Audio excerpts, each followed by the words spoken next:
ben ik wel te verstaan, dacht ik zo. Goedemorgen gemeente, hartelijk welkom in deze dienst. Ook zij die met ons verbonden zijn via de livestream. De bloemen die gaan als groet van de gemeente naar mevrouw Joke Brouwer-Levering, Kruiswetter Tolve. Volgende week gaat dominee Sjoerd Kruis voor als voorganger in plaats van dominee Buiting. Sipke Palsma uit Kimswerd is vrijdag geopereerd aan zijn halsslagader. Hij ligt nog in het MCL in Leeuwarden. En er was rust. Tabe van der Veen die verblijft niet meer in Leeuwarden. Hij is nu overgegaan naar de Flinter in Franeker. Adresstrookjes liggen achter in de kerk. De collecte, de eerste die is bestemd voor de diaconie. De tweede is voor de kerk. De voorganger is dominee G. Meulwijk uit Workum. Lector is Atiron. Organist is Sieboud Akkerman. Na de dienst staat de koffie klaar. En ons intochtslied is Psalm 43, vers 3 en 5. We zingen dit indien mogelijk staan. En dan wensen we u een gezegende dienst toe.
Zijn wij een ogenblik stil voor God.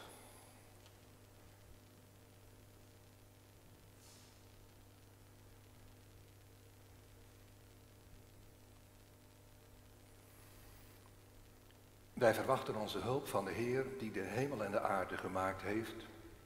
Hij die trouw blijft tot in eeuwigheid, die nooit loslaat het werk van zijn handen. Genade en vrede voor u van God onze Vader, door Jezus Christus de Zoon, in gemeenschap met de Heilige Geest. Amen.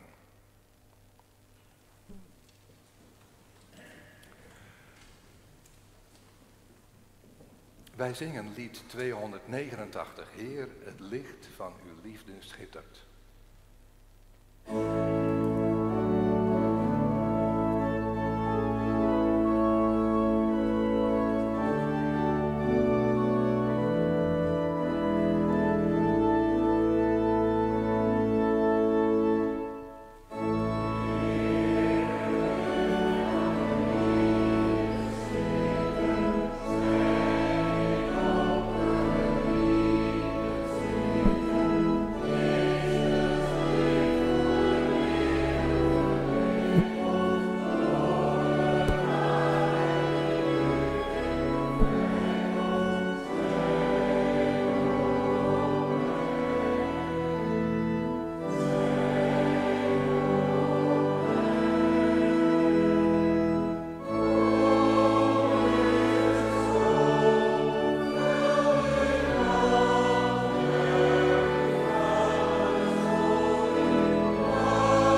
Laten we samen bidden. Heer onze God, wij danken u voor deze dag. Het licht op deze dag. En de mogelijkheid dat we hier kunnen samenkomen om elkaar te ontmoeten, om u te danken en u te eren, om samen blij te zijn, omdat u een God bent die naar mensen en naar deze wereld omziet.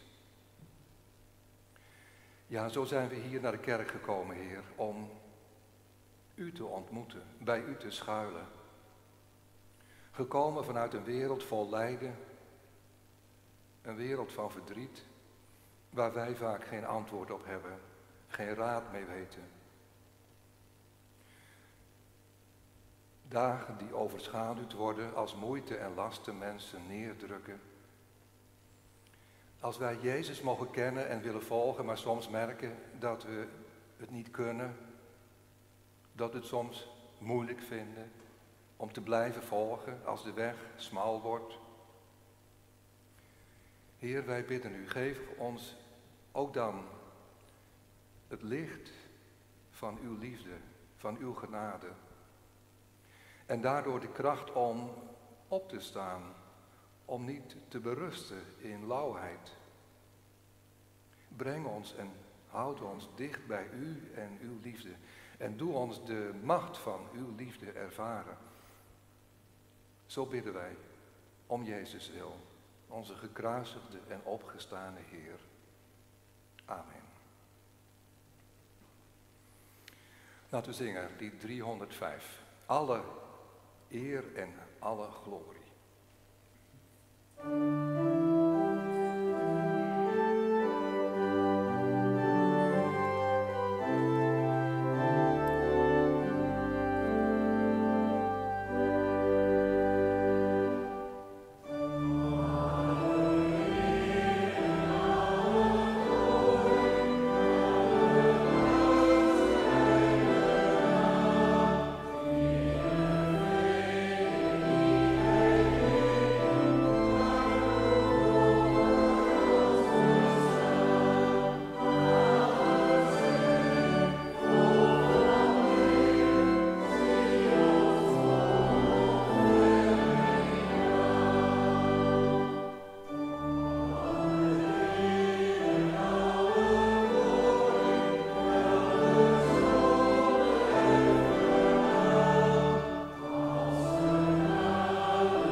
Laten we bidden om de hulp van Gods geest bij het Bijbellezen.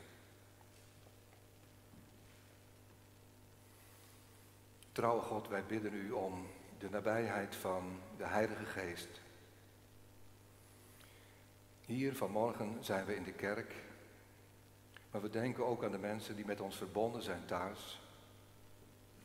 We bidden samen en voor ieder van ons persoonlijk om uw geest die scheppend en herscheppend bezig is, ook in onze tijd.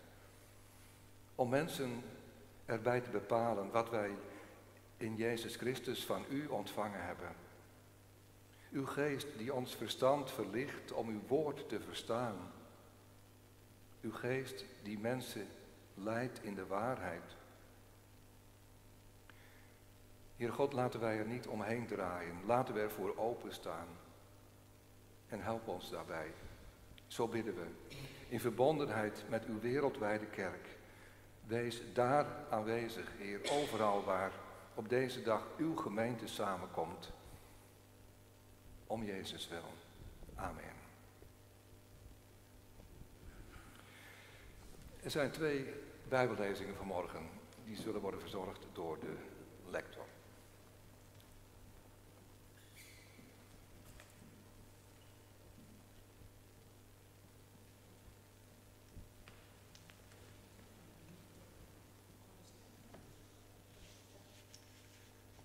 Hoor dan nu het woord van de Heer uit het Evangelie van Marcus, hoofdstuk 8, de versen 27 tot met 38.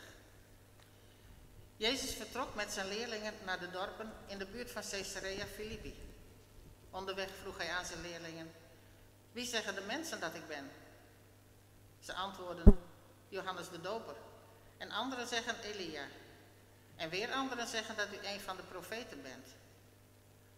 Toen vroeg hij hen: en jullie? Wie zeggen jullie dat ik ben? Petrus antwoordde: u bent de Messias. Hij verbood hen uitdrukkelijk om met iemand hierover te spreken. Hij begon hen te leren dat de mensenzoon veel zou moeten lijden en door de oudsten van het volk, de hoge priesters en de schriftgeleerden verworpen zou worden, en dat hij gedood zou worden, maar 3 dagen later zou opstaan. Hij sprak hierover in alle openheid. Toen nam Petrus hem apart en begon hem fel terecht te wijzen. Maar hij draaide zich om, keek zijn leerlingen aan en wees Petrus streng terecht met de woorden: ga terug, Satan, achter mij. Jij denkt niet aan wat God wil, maar alleen aan wat mensen willen. Hij riep de menigte samen met de leerlingen bij zich en zei: wie achter mij aan wil komen, moet zichzelf verloochenen, zijn kruis op zich nemen en mij volgen. Want ieder die zijn leven wil behouden, zal het verliezen. Maar wie zijn leven verliest omwille van mij en het evangelie, zal het behouden. Wat heeft de mens eraan de hele wereld te winnen als dat ten koste gaat van zijn leven? En wat kan hij geven in ruil voor zijn leven? Als iemand zich tegenover de trouweloze en zondige mensen van deze tijd schaamt voor mij en mijn woorden, zal de mensenzoon zich ook voor hem schamen, wanneer hij komt in het gezelschap van de heilige engelen en bekleed met de stralende luister van zijn Vader. We zingen lied 527.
hoorde nu het woord van de Heer uit Romeinen, hoofdstuk 8, versen 31 tot en met 39.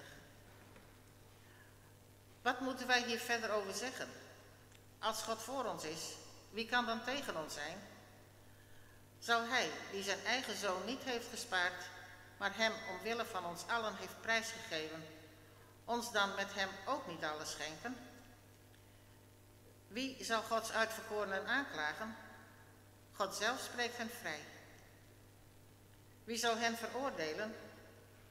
Christus Jezus, die gestorven is, meer nog, die is opgewekt, zit aan de rechterhand van God en pleit voor ons. Wat zal ons scheiden van de liefde van Christus? Tegenspoed, ellende of vervolging, honger of armoede, gevaar of het zwaard? Er staat geschreven, om u worden wij dag na dag gedood en afgevoerd, als schapen voor de slacht. Maar wij zegevierden in dit alles glansrijk, dankzij Hem die ons zijn liefde heeft bewezen.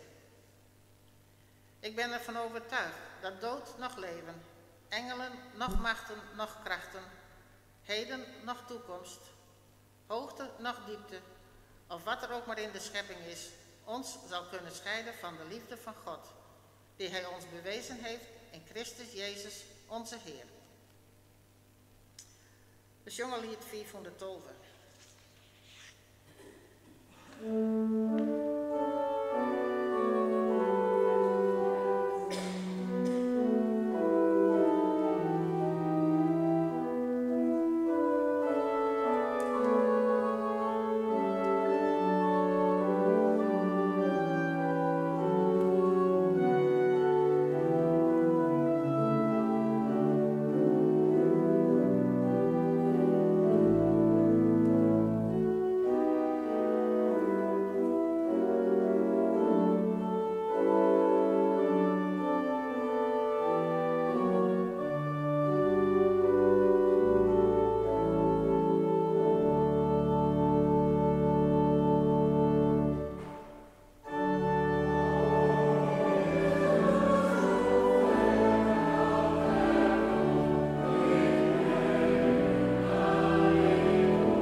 Wie is Jezus?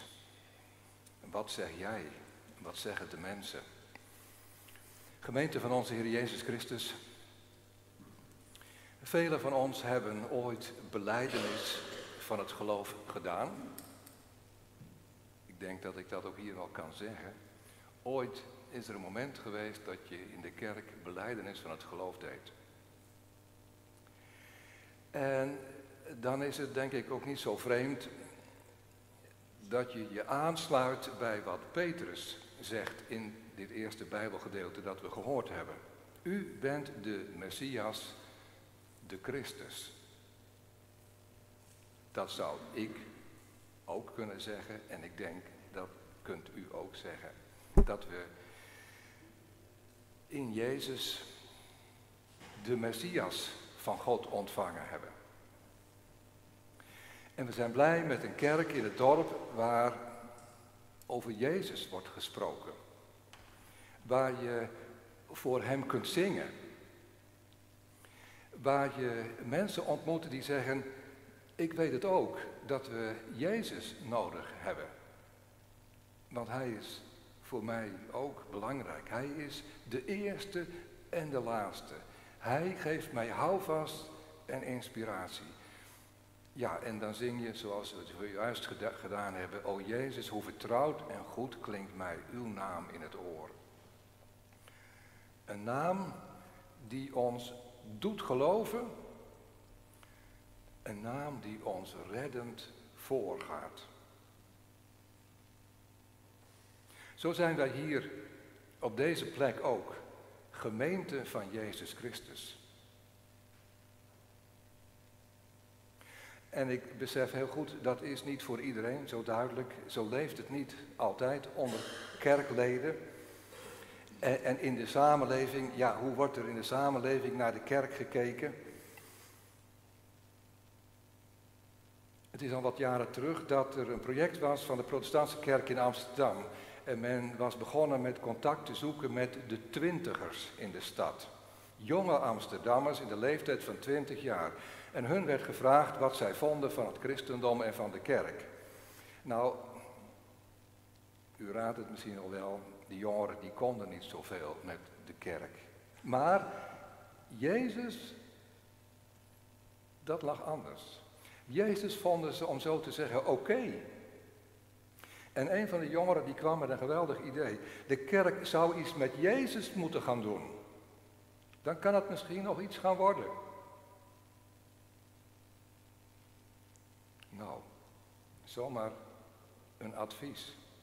Doe eens wat met Jezus, kerk. En hoe bedoelden die jongeren dat dan? Nou ja, het was een advies in de trant van, je moet het eens een keer wat anders aanpakken en anders doen dan je tot nu toe hebt geprobeerd. Doe eens wat met Jezus. Verken een nieuwe markt. De persoon van Jezus die ligt behoorlijk goed in onze samenleving. Voor hem hebben de meeste mensen wel waardering. Kerken krijgen over het algemeen maar weinig vertrouwen en waardering. Je zou kunnen zeggen, Jezus staat er beter voor dan de kerk. Nou, om over na te denken. We lazen in de Bijbel, Jezus vraagt aan zijn leerlingen, wie ben ik volgens jullie? Eerst was er de vraag, wie zeggen de mensen dat ik ben? Maar daarna moeten ze een eigen antwoord geven, terwijl ze onderweg zijn. Dat heeft u vast wel gemerkt. Jezus is vaak onderweg in de Bijbel. Al lopend, gaandeweg, voert hij gesprekken. Zo doet hij dat. Wij zijn het anders gewend. Een leraar geeft les in een klaslokaal. En als er vragen zijn, dan is er ook altijd tijd voor. Maar bij Jezus gaat het anders. Hij vraagt wat wij ervan vinden. Wat zeggen jullie? Wie zeggen jullie dat ik ben? Dat is een open vraag. Hij weet dan nog niet welk antwoord jij of ik gaan geven. En hij dwingt je al helemaal niet tot een bepaald antwoord. Je bent vrij. Zeg het maar. En Jezus zegt niet, beste mensen, ik heb jullie nog wat te zeggen.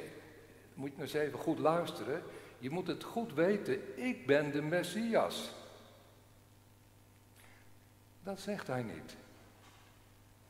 Als hij dat zou zeggen, dan zou hij eigenlijk onze verantwoordelijkheid afnemen.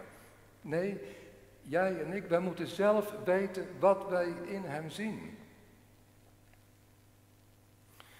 Soms, ja, gek genoeg, soms hebben mensen nog steeds het idee dat geloven napraten is. De kerk een plek waar je voorgekoude waarheden nazegt, zonder dat je die zelf begrijpt. Het wordt je allemaal voorgezegd. Je hoeft het niet te snappen, zeg het maar gewoon na. Neem het maar gewoon aan. Zo doet Jezus dat dus helemaal niet. Je ziet hem niet de meester uithangen die alles voorkoudt wat je moet geloven. Nee, hij stelt vragen. Hij zet je aan het denken. Geloven, dat is ook zelfstandig nadenken. En dan die vraag beantwoorden. Wat zie jij in Jezus? Petrus kon het zeggen. De apostel Paulus later ook. En zo is het gegaan. De christelijke kerk die groeide met mensen die wat met Jezus hadden.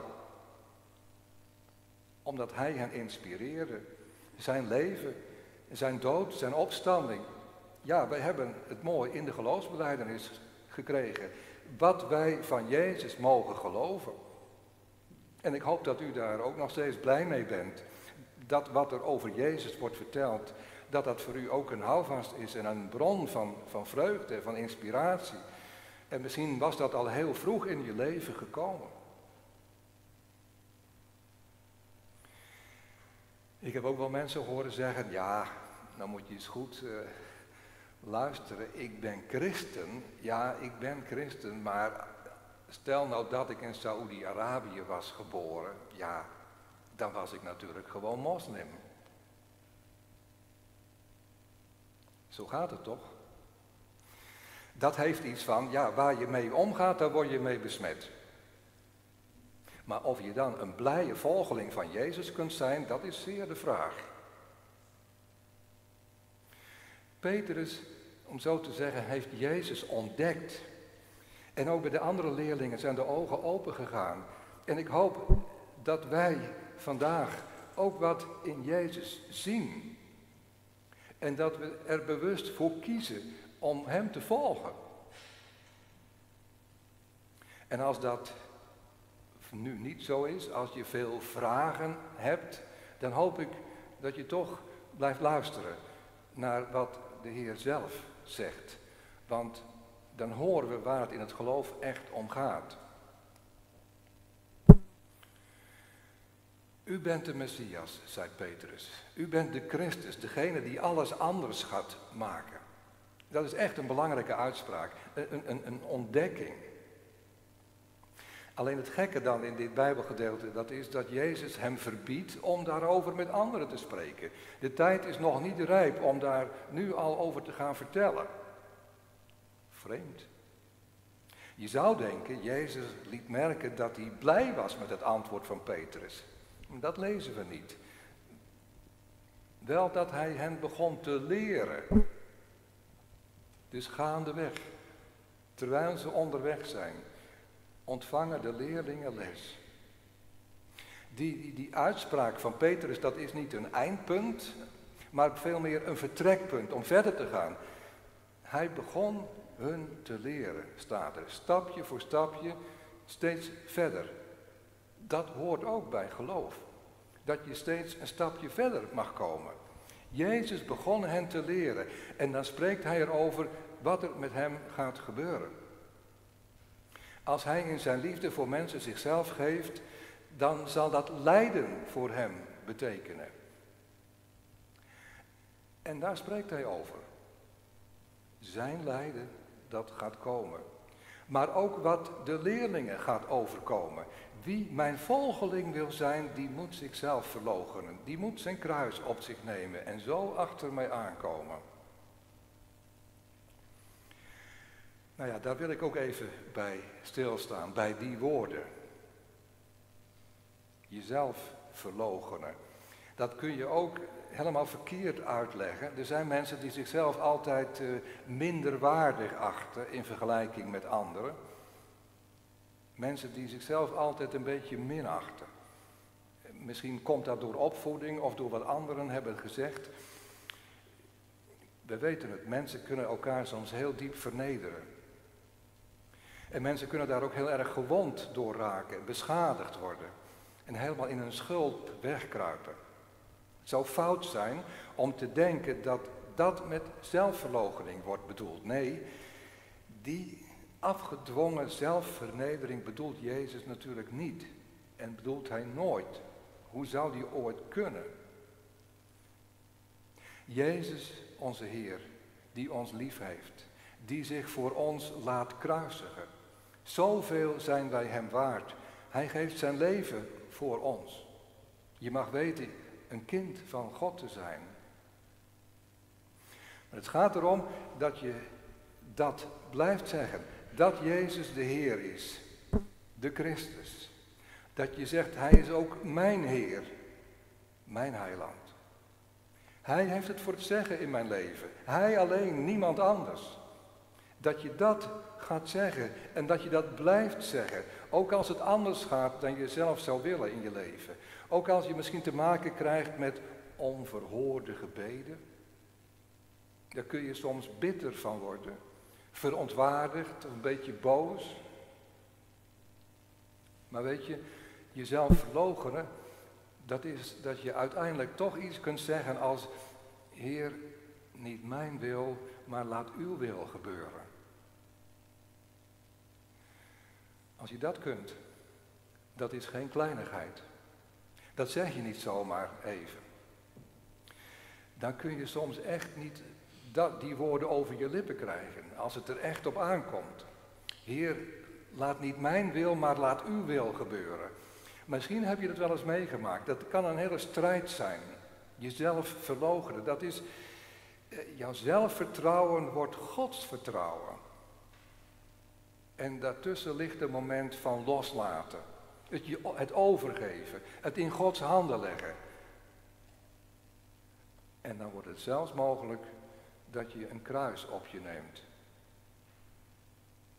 Want jij als volgeling van Jezus, je gaat op een andere manier naar dingen en naar mensen kijken.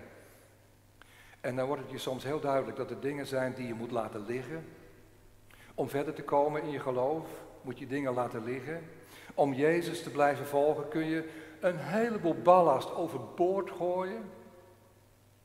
Want je doorziet de leegte van allerlei dingen en zaken. Zaken die je misschien vroeger heel belangrijk vond, maar je kan best zonder. Nee, ik wil er niet over spreken alsof dat gemakkelijk gaat. Maar Jezus volgen is ook geen sombere bedoeling. Nee, dat is het helemaal niet. Als je er werk van maakt, van Jezus volgen, dan ervaar je iets heel anders dan somberheid. Dan zijn er momenten, ja soms, dat jezelf verloochenen, dat je ook een nieuwe ruimte ervaart. Een oneindige ruimte die voor je open gaat. Dat je je eigen geldingsdrang hebt ingeleverd en overgegeven heeft. En dat je komt in een nieuw bevrijd bestaan. Met een grote innerlijke ruimte ook. Vlakbij is Hij, Jezus Christus. Het ware, het echte, het volle leven krijg je van Hem. Hij wil in jouw bestaan aanwezig zijn. Hij wil in je leven. En daar sta je dan voor open. Nou, daar wil ik u vanmorgen toe uitnodigen. Om dat opnieuw te gaan zien. Dat te proeven. Iets te proeven van alles wordt nieuw. Nu al. Nu al iets van het eeuwige leven. Dat komt dankzij deze Heer Christus. Iets proeven van Gods koninkrijk, nu al. Die nieuwe hemel en die nieuwe aarde die beloofd zijn. Maar die helemaal niet ver weg zijn. Maar heel dichtbij gekomen door Hem. En dan lijkt het misschien voor het oog van de mensen dat jij een verliezer bent. Maar je wordt op handen gedragen. De handen van de gekruisigde en de opgestane Heer. Die zijn het die jou dragen. Hij is erbij. Iedere keer als een mens een kruis op zich neemt. De goede strijd strijdt. Iedere keer als een mens zichzelf verloochent om Hem te volgen. Hij is erbij. En je hoeft niet bang te zijn. Ik hoop dat wij allemaal, zoals we hier zijn en ook thuis met ons verbonden, dat we allemaal wat met Jezus hebben. En voor de een ligt het zus en voor de ander ligt het zo. Maar dan zijn er momenten van geluk, van diepe blijdschap, van een nieuwe innerlijke kracht, van nieuwe vrede en levensmoed. Omdat wij ons bestaan delen met Hem. En dat wij opgewekte verliezers kunnen zijn. Innerlijk vrij. Je bent niet meer van mensen, je bent niet meer van deze wereld, je bent van Hem. En dan leef je in de vrijheid van Christus. Komen wat er komt. Hij is Heer. Amen.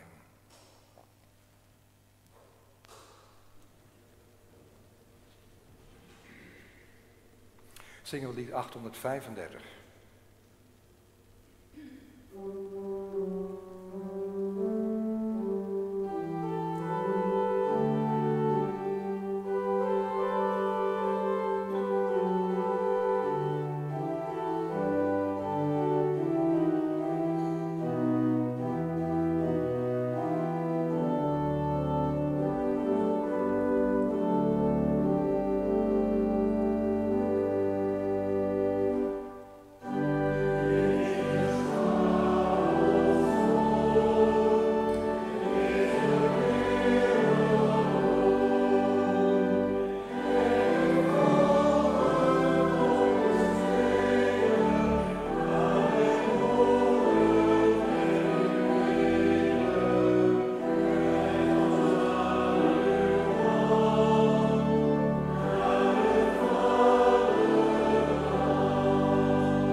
Laten we samen danken en bidden. Heer, wij hebben gehoord wat Jezus heeft gezegd over het volgen van Hem. En wij bidden u dat het ons zal lukken om het te doen. En dat we niet bang zullen zijn voor alles wat ons vrees aanjaagt. Dat we onze geldingsdrang kunnen loslaten. Achter Jezus aan, ons kruis op ons nemen. En dat we niet bang worden als u weg met ons afbuigt naar een richting die wij eigenlijk niet opdurven. Heer, geef ons dan het vertrouwen, de overgave om te gaan en te blijven gaan waar Jezus, onze Heer, ons voorgaat. Heer, wees sterker dan onze vrees en onze onzekerheid. Wij bidden u voor hen die veel te lijden hebben, voor wie gebukt gaan onder een last, een kruis. Ieder mensenhart heeft zijn eigen vreugde en verdriet, waar een ander niet bij kan, maar u wel, Heer. En wij bidden u, wilt u hen die het zwaar hebben in dit leven, wilt u hen raken met uw kracht en met uw tederheid. Wij bidden u voor deze wereld, waarin mensen elkaar soms zo verbijsterend veel kwaad en leed aandoen. De vernederingen, de hardheid, het genadeloze. We bidden voor onze samenleving, waarin het geloof in u steeds meer verdwijnt. In de chaos en de verwarring van deze tijd bidden wij u, Heer, om betrouwbare en wijze mensen die richting geven aan de samenleving. En wees met hen die ons regeren. Dat ze het zo mogen doen dat geen mens zich te veel hoeft te voelen door kwetsbaarheid of ziekte of ouderdom Dat niemand die zorg nodig heeft tekort komt. Dat niemand die zichzelf zou kunnen verrijken ten koste van anderen. Wij danken u, Heere God, voor hen die moedig in het leven staan. Zij die iets ervaren van groei en verdieping in de omgang met u. Ja, dat dat mogelijk is en dat we daar naar uit mogen kijken. En we bidden u voor wie de kracht in hun leven verliezen, voor wie zorgen hebben over zichzelf of over wie hen lief zijn, vandaag of in de tijd die komen gaat. Heer, wees met hen die ziek zijn, wees met hen die rouw dragen. En doe ons ervaren dat u vandaag en morgen en alle dagen, dat u ons zult leiden in trouw en liefde. In stilte bidden wij nu voor datgene wat we u alleen zelf kunnen zeggen.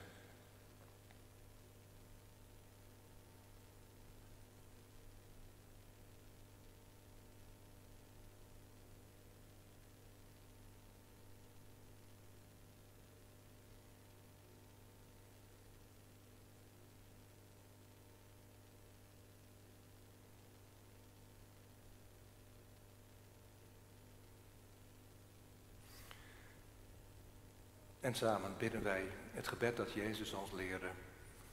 Onze Vader, die in de hemelen zijt. Uw naam worden geheiligd. Uw koninkrijk komen. Uw wil geschieden. Gelijk in de hemel, alzo ook op de aarde.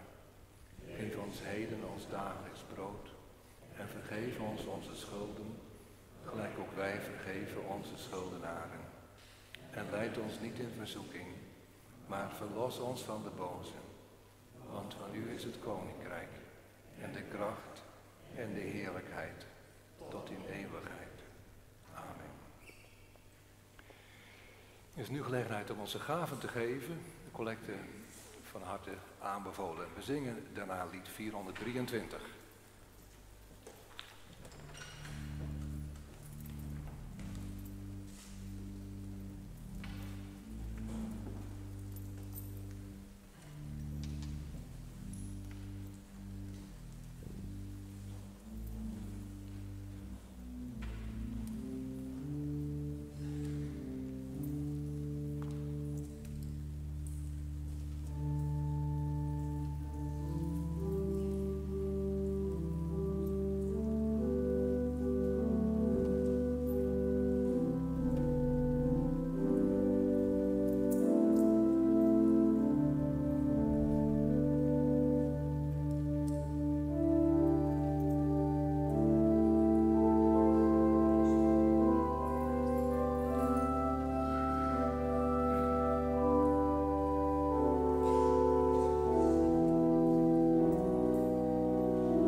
Gaat nu heen in vrede en draagt met u de zegen van God. De Heere zegene u en hij behoede u. De Heere doet zijn aangezicht over u lichten en zij u genadig. De Heere verheffen zijn aangezicht over u en geven u vrede.